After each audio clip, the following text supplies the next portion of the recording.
of IPAC in Abia State is Prince Nana Ukebu. Okay, but then there was another election that produced Reverend Augustine Ehiemere, supported by a majority of your members. So what happened? Yes, what really happened is that that's the election that brought all of us in. What we are looking at today is that we are only respecting the rule of law. There is a court order on Ehiemere and being forwarded further with Form 48, which means there was contempt court. Then that being on him, which has been made known to IPAC, and we doesn't want to go against the court in the state. We didn't want to go against the rule of law.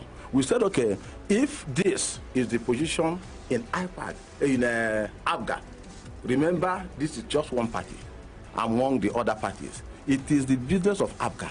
And ABGA has had an issue, and that issue is known to us. And a court of competent jurisdiction has issued an order removing Ehiemere, saying that he's not their chairman. And IPAC has no choice than to take the person who is now the beneficiary of that process. All right, okay. Let's get back to Michael, Richard.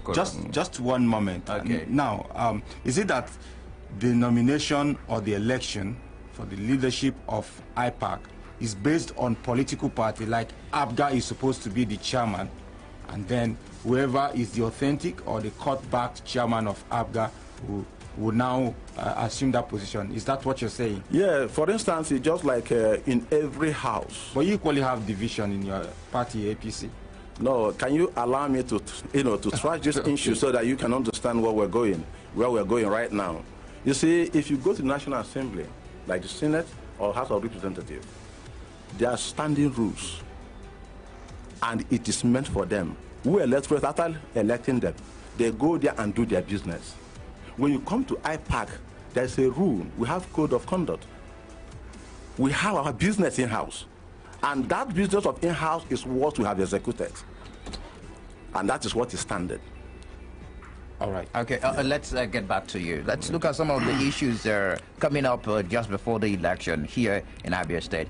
Front burner is the issue of vote buying. It has been at the top of the issues here in Abia State. We journalists actually confirmed that vote buying, I don't know if we call it PVC buying or vote buying, either of the two, where a situation where politicians come with incentives and you get to present your PVC. What have you noticed as an election observer? Well, like I said in my last program here in your studio, these things are masks. They are masks that they are not open, just like a guerrilla warfare. Like yesterday, for instance, I was in Amuru Ibere. You know, some party came and they were sharing salt, what do you call it? Salt, matches, all those cooking stuffs. Now, what the intention of doing that actually for you or for me is they're trying to motivate their members. As a need to get what? No. That's what I'm trying to share. Okay. They were sharing in the open. They are sharing, and I saw that they were giving their members incentives, you know, for the upcoming election. Now, if there is a motive behind that sharing, probably to get PVCs, I wouldn't know. We wouldn't really say that it is vote buying. But in the surface, we can't see exchange of money and a PVC. You don't see such. But just like some people are accusing the VP, the Vice President of Sibajo, that the money market thing, the trader money scheme is just because they want to influence people. So you wouldn't say that it is vote buying. So if you see a group of women or party loyalists sharing salt, rice, and all that, so you can't say that it is vote buying. The issue of vote buying or PVC buying, like we said, we've not really seen anybody, caught red-handed. These are done like a black market business. Okay, Mr. Richard, there's a case in Ohafia and some parts of Abrega. A man took INEC to court. He's alleging multiple registration irregularities in the published voter register in Ohafia. He saw his name in many places. Sometimes in some of the units, you would see within that short period. It's something, I don't know whether you've observed that as well, The case is in court already. INEC is joined in that particular suit. Well, for us in the civil society, we don't join issues. Well, I'm not a lawyer. I'm not holding brief for INEC. But I know that some few months back, INEC did publish names and ask people to go verify. Because there could be people that have died. If those things are identified, and then somebody still feels that some certain places or manipulations that these places are prone to have political violences. The support of INEC, INEC needs to know about the Inter-Party Advisory Council. So is INEC aware? Yes, of course. And INEC recognizes who as the chairman of IPAC in Abia State? That's very correct. I mean, because we have even, there's a document here, a resolution that has been taken for that purpose on the 19th of January. The General Assembly, and that's the highest body of IPAC in the state. And the resolution has been taken, and that has been communicated to INEC, okay, and every other security agencies that ought to know what we are doing. You understand? So that position is standard. You cannot live where the thing is and begin to, do any petty business with anybody who just came up with, any negligence of any kind. Is absolutely very, very wrong. Okay, let's get back to Mr. Richard Okoro, the TMG election observer, a member of that group, and I think you lead that group in Abia State. In all this factionalization of these political parties, ABGA and also APC in Abia State, don't you think this may affect the conduct of the election in a couple of days? Well, for us, I think the most hit is the electorate. Okay. Because they get confused. They really get confused. We're not yet matured, in a civilized country where people vote for, can make decisions at the last minute.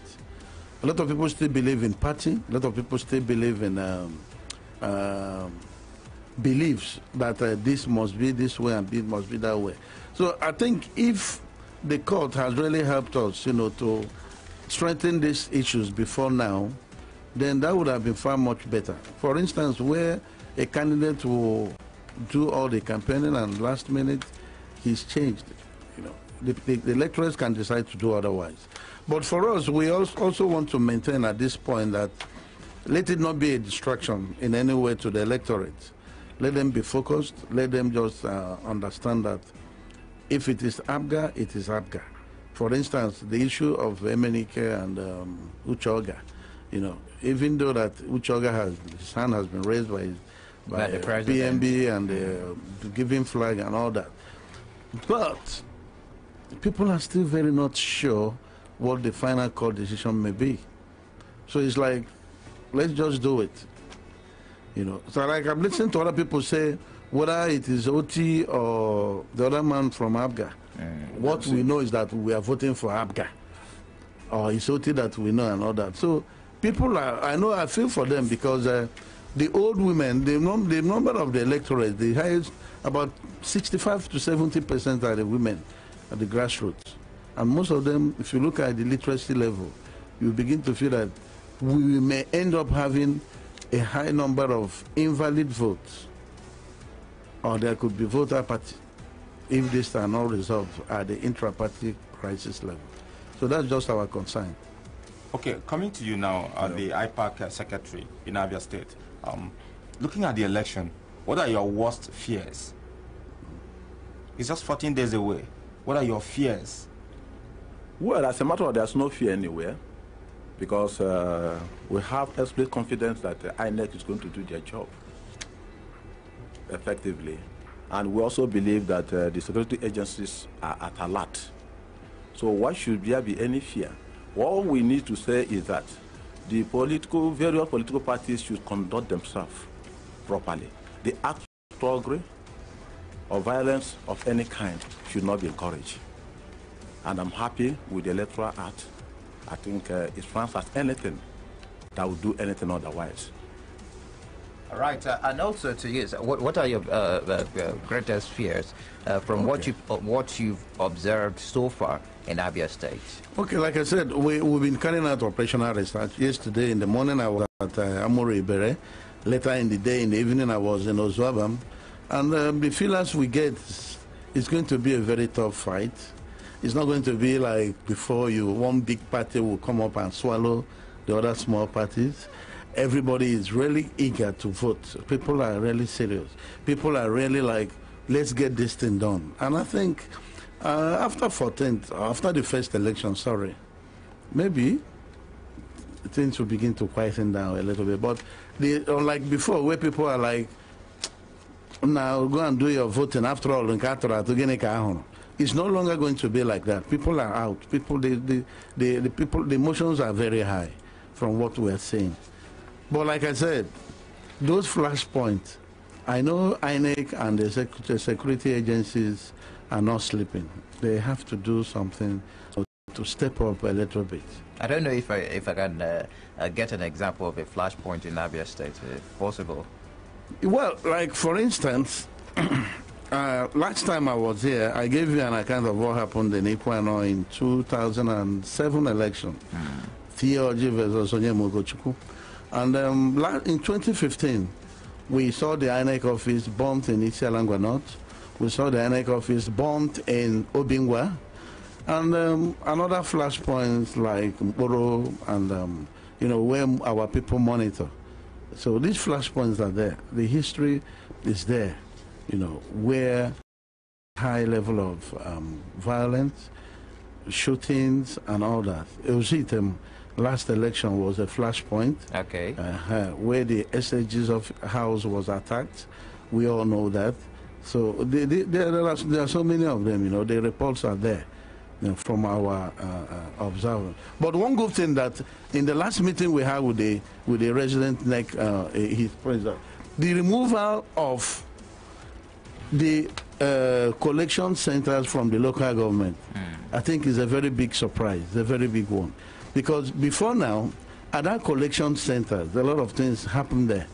So when ANEC came up and said the collection centers will no longer be at the local government headquarters, I think a lot of people were happy. The IPAC, where everybody was really happy, the civil societies were all happy because that has been a very, very big challenge at our collection centers.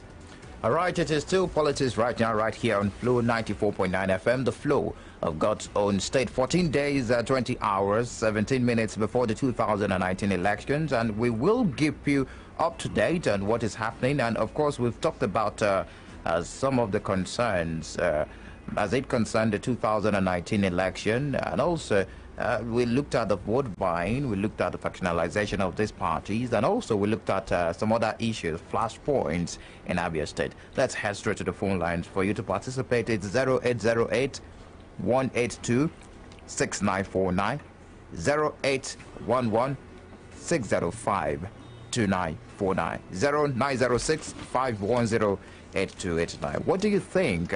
What are your observations as it concerns the 2019 elections, especially in Abia State? Good morning to you. Yeah, good morning, gentlemen. Good morning. Good morning. On the line. As it concerns this 2019 general election, I think IPAC has a very long way to go in advising all the candidates for them to mind some of their ways. I want us to remember something. Early this year, one of the ABGA candidates, in the person of Alexoti, said, I am coming back to Abia State with a red eye. Pull down my billboard or pull down your billboard. I think in one way or the other, me as a person, you have frightened me not to come out and vote because I don't know what that particular language literally means. I may come out to vote and somebody will set gun on me and all the rest of them. And as regards to what one of your visitors said, that is a very shameful thing that OKZ will be there and the APC chairman will be kidnapped. My brother, I want us to understand something here. If you talk about security in Abia State, relatively, Abia State is one of the safest states when it comes to election even. Because a very whole lot of people thought, because Abia State was one of the flashpoints during 2015 election. At the end of the day, I think we never experienced the kind of pull down of buildings and all the rest of them that happened in some other states. Abia State has been faithful when it comes to election. Let this 2019 not be an exceptional. I want to beg all the politicians, let us not play politics with bitterness. Let us understand that after politics, all right, we still you have to wrap up your thoughts now. So please, try to advise those candidates very well so that they mind their language. All right, thank you very much. Let's head straight to the next caller. Hello, good morning to you. Yeah, good morning, Michael. Good morning. Yeah, good morning to the girls in the house. Good morning. Good morning. Yeah, it's Alvan. I'm calling you from Bend. You're welcome. Yeah, what you raised, serious question, Michael, because it is very, very deceptive for people to continue to claim there is no faction in their party and this and that. When we know that these people are being in court from, jumping from one court to the other, creating a whole lot of problems. I remember that vividly during the former APC rally when they claimed money that was given for them to organize the campaign was stolen. It caused a kind of a problem. And this time around, the president is visiting. We are now hearing the chairman has been kidnapped. Let this thing to be a plot for them to, attract sympathy. Abia has been a very peaceful state. So I think the voters should consider this. Are we going to vote for people who have been in crisis? Are we going to vote for people who are organized? I will advise Adians to go for those that are organized, those are well focused, those that are ready, that have been delivering these